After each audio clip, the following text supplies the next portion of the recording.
homme politique ne voudrait hériter d'un pays dans cette situation. Ça nous a mis dans des difficultés dans la gestion de ces premiers mois ou de ces 2 premières années de gestion du pouvoir.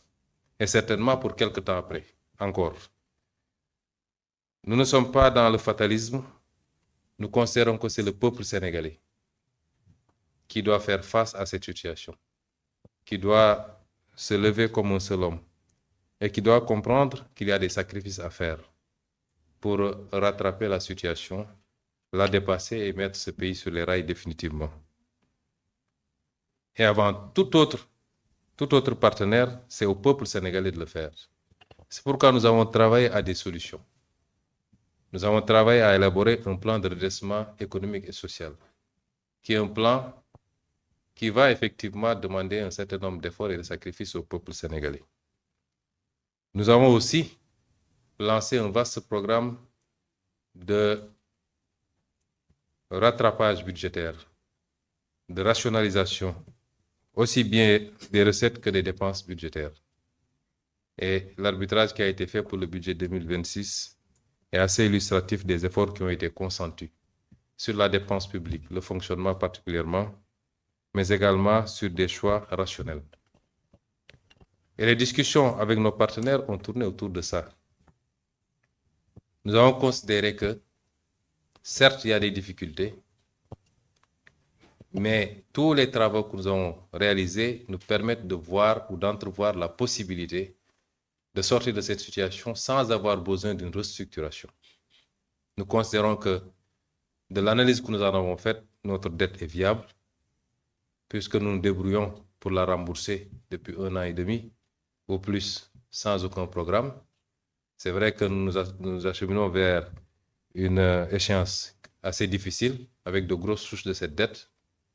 Mais jusqu'à présent, et sans aucun apport, nous avons réussi à refinancer cette dette, et principalement sur le marché régional.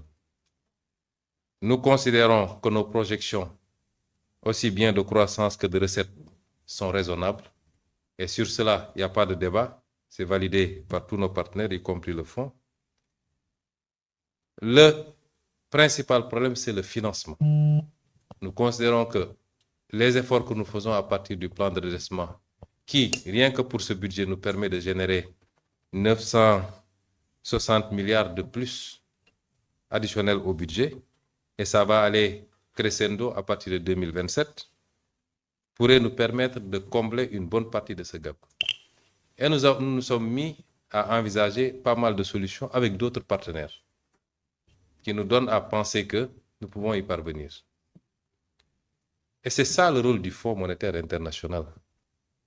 C'est quand les États sont dans ces situations et qu'ils parviennent par eux-mêmes et par leurs efforts à tenir le coup, à faire des efforts substantiels pour continuer à tourner, c'est là où on attend le Fonds monétaire international. Le Fonds monétaire international n'est pas une banque ou un prêteur en premier ressort, en principe. C'est un dévoiement des missions du Fonds. Et le Fonds monétaire a une part de responsabilité sur la situation que nous vivons. Parce qu'il était là, il venait faire ses staff visites, ses revues. Il ne peut pas dire qu'il n'était pas informé de ce qui s'est passé. Et c'est pourquoi d'autres pays ont été dans cette situation. Je vous citer par exemple l'Égypte. Et le fonds est venu appuyer l'Égypte. Qu'est-ce qu'avait dit la directrice générale? Je ne peux pas abandonner un pays qui est dans cette situation et qui fait des efforts pour se relever. Les indicateurs de l'Égypte n'étaient pas plus reluisants que les nôtres actuellement. Et donc, nous ne pouvons pas comprendre qu'on veuille nous imposer une restructuration dans ces conditions. Ce n'est pas une position d'Ousmane Sonko, c'est une position de Monsieur le Président de la République du Sénégal, du gouvernement du Sénégal, par son Premier ministre, le ministre des Finances, le ministre de l'Économie et tous ceux qui ont une compétence en la matière.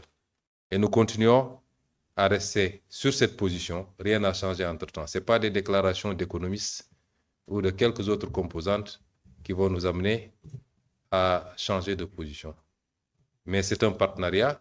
Chaque partenaire en tire les conséquences qu'il voudra. Mais la position officielle, c'est qu'on ne veut pas de cette restructuration. Je vous remercie. Merci beaucoup, Monsieur le Premier ministre El Mokhtar Ould